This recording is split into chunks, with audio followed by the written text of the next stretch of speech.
यहाँ हमारी कोई नहीं सुनता, यहाँ कोर्ट भी नहीं सुनती, यहाँ सरकार भी नहीं सुनती। इस देश में हमारी किसी को चिंता नहीं है देश की। मर रहे हैं गरीब लोग, भूख से मर रहे हैं, तड़प तड़प के मर रहे हैं, किसी को चिंता नहीं है हमारी। न सरकार सुनती है न कोर्ट सुनती है। 2 जगह हथियार दिए हैं, एक माखन भोग के पास और दूसरा वो गली में। ठीक है, हमारा प्लान ये था कि जो से होगी, जैसे 26 तारीख को बढ़ने की कोशिश करेंगे, तो पहले जो लाइन होगी उसमें क्या होगा, जैसे जो गन चलाएगा, जो सबसे पहले दिल्ली पुलिस इनको रोकने की कोशिश करेगी, जो गन चलाएगा सर, वो ये होगा कि पहले हम शूट करेंगे, पहले रोकने की कोशिश करेंगे। अगर ये बाई चांस नहीं रुकते तो इन पे शूट होने का ऑर्डर है। दूसरी चीज, अगर तब भी नहीं रुकते, इनके घुटनों में ऑर्डर है शूट करने का। तीसरी, जो पीछे से जो हमारी टीम होगी, राजधानी के 10 लड़के हैं, जो हमारी टीम होगी वो पीछे से शूट करेंगे। उनको, पुलिस वालों को ये लगेगा कि दिल्ली में किसान लोगों ने ये चलाए हैं। ठीक है, इसमें चौथा प्लान, जो 26 तारीख को जो रैली होगी उसमें से आधी, जो 26 तारीख को होगी उसमें से आधी लोग घर के होंगे जो पुलिस की वर्दी में होंगे, इनको तितर बितर करने के लिए। और जो 24 तारीख से है, चार लोगों को आराम से स्टेज पे जो 4 लोग होंगे, उनको शूट करने का प्रोग्राम वो है। 4 लोगों की फोटो दे दी गई है। और जो हमें सिखाता है वो प्रदीप सिंह है, राई थाने का एसएचओ है। वो राई थाने का कौन है? थाने का क्या है? हाँ जी, कौन है? प्रदीप थाने में है कोई रही? राई थाने में प्रदीप एसएचओ है। वो कभी हमने थाने के आगे देखा नहीं। वो जब भी हमसे मिलने आता था, वो सिर्फ यहाँ कवर लगा के आता था। वो मुंह पे कवर लगा के आता, उसका हमने उसका बैच देखा था। ठीक है सर। नेताओं की फोटो कौन थे? सर उनका नाम नहीं पता है हमारे को, उनके फोटोज हैं सर, हमारे पास नहीं है। नाजरीन, आपने ये दोनों वीडियो मुलाहिजा की होंगी। ये मोदी की नई कारिस्तानियाँ हैं और मोदी की नई वो ड्रामाबाजियाँ हैं।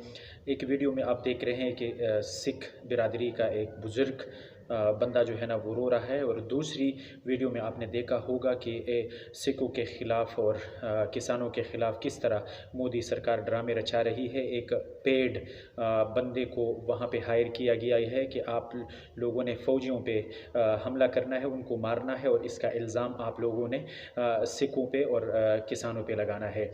मोदी सरकार अव्वल दिन से, जब से वो सियासत में आया है, इससे पहले गुजरात का जब ये कसाई था, वज़ीर आला था, तो वहाँ पे इसने कसाईगिरी शुरू कर दी और मुसलमानों के ख़िलाफ़ अहमदाबाद में 2002 में इसने जो कत्ल और गारतगिरी की, वो तो खैर दुनिया से मख्फी नहीं है और दुनिया से छुपा हुआ नहीं है। वहाँ पे इसने वहाँ से कसाईपन का शुरुआत किया था जब ये गुजरात का वज़ीर आला था।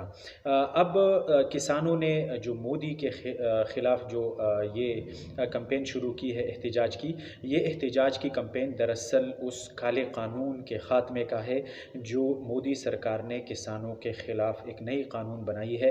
और इससे पहले मोदी सरकार कई उन चीज़ों में मुलव्विस हैं। आपने देखा होगा 370 आइन के 370 के शिक को ख़त्म करना, और फिर कश्मीर में उसने लॉकडाउन किया और इस तरह की कर्फ्यू उसने नाफिज कर दी कि किसी को वहाँ पे चिड़िया को भी पर मारने की वो नहीं थी, इजाज़त नहीं थी। उसके बाद अगर आप देखें तो उसने बैंकों में पैसों पे पाबंदी लगा दी, मतलब उसने पैसों की डिमोनेटाइजेशन शुरू कर दी। ठीक है, कि कोई भी बंदा जो है ना 1000 से 500 से बड़ा नोट, मतलब 1000-500 का नोट नहीं रख सकेगा। तो बैंकों में रश लग गया और बैंकों में लोगों ने पैसे जमा करवाना शुरू कर दिए, और उसमें जो खज्जल ख्वारी लोगों को होना पड़ी, पूरी इंडिया की आवाम उसकी गवाह है। और इसके साथ साथ मोदी हर आए दूसरे दिन ड्रामा रचा रहा है, और ड्रामा रचा रचा के वो थकता नहीं है। पुलवामा का अटैक आप देखें कि वहाँ पे अपनी ही फ़ौजियों को मारा। आप जो है ना उसकी अर्नब गोस्वामी की वो जो व्हाट्सएप चैट लीक हुई है, आप उसको देखें कि किस तरह मोदी ने एक ड्रामा रचाया और ड्रामा रचा कर पुलवामा में अपनी ही फ़ौजियों को मारा और उन फ़ौजियों को मार कर उसने उनके जो डेड बॉडी हैं वो उनके मतलब फैमिलीज़ को भी नहीं दी। तो मोदी शुरू दिन से इंडिया के मतलब यूँ समझ लो कि इंडिया का एक पागल सबसे बड़ा पागल वज़ीर आज़म आया हुआ है।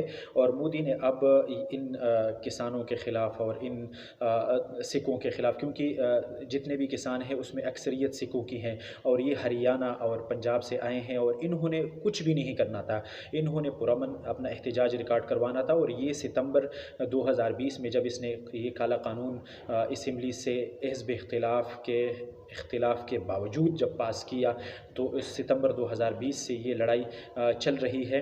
और फिर सितंबर और नवंबर में किसानों ने एहतजाज किया और हरियाणा पंजाब से सिख और ज़्यादातर इस जो फार्मर है या ज़्यादातर जो किसान है वो सिख हैं, उन्होंने पुरअमन एहतजाज करना था और दिल्ली आना था। और रामलीला जो ग्राउंड है दिल्ली में, वहाँ पे सिर्फ अपना एहतजाज रिकॉर्ड करवाना था और इस काले कानून को इस काले कानून के ख़िलाफ़ एहतजाज करना था। इस काले कानून के एहतजाज के हवाले से उसने एहतजाज करना था।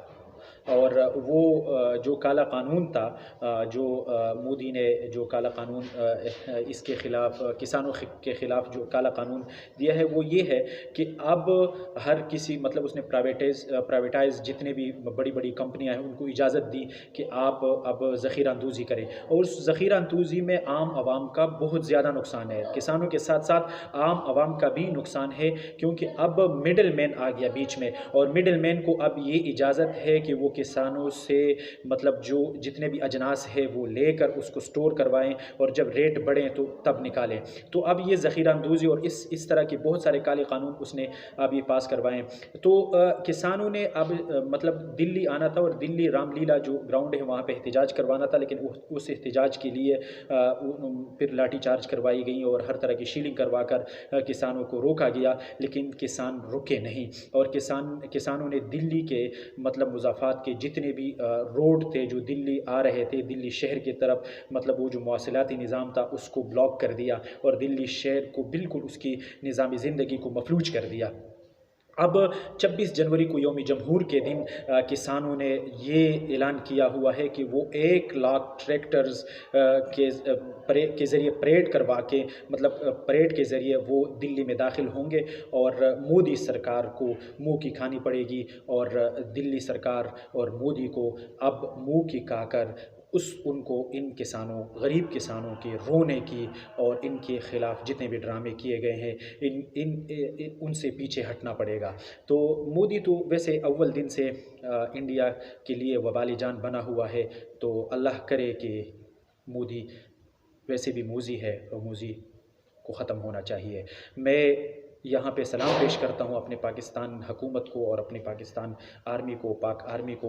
यहाँ पे तमाम अक़लियत, चाहे वो सिख हैं, चाहे वो ईसाई है, चाहे जिस मज़हब से भी उनका ताल्लुक़ है, यहाँ पे तो अल्हम्दुलिल्लाह हमारी हुकूमत उनको बिल्कुल प्रोटेक्ट कर रही है, उनको सपोर्ट दे रही है। और यहाँ पे तो इज़्ज़त की ज़िंदगी वो अक़लियत जो है वो अक़लियत यहाँ पे इज़्ज़त की ज़िंदगी गुजार रहे हैं। लेकिन वहाँ पे क्या हो रहा है आपने देखा, सिखों के साथ क्या हो रहा है, मुसलमानों के साथ क्या हो रहा है। और मज़े की बात यह है कि जो सिख किसान वहाँ पे एहतजाज रिकॉर्ड करवा रहे हैं और एहतजाज के लिए धरना दिया हुआ है 1 महीने से, तो उनकी तवाज़ो और उनकी मेहमानदारी कौन कर रहे हैं पता है आपको?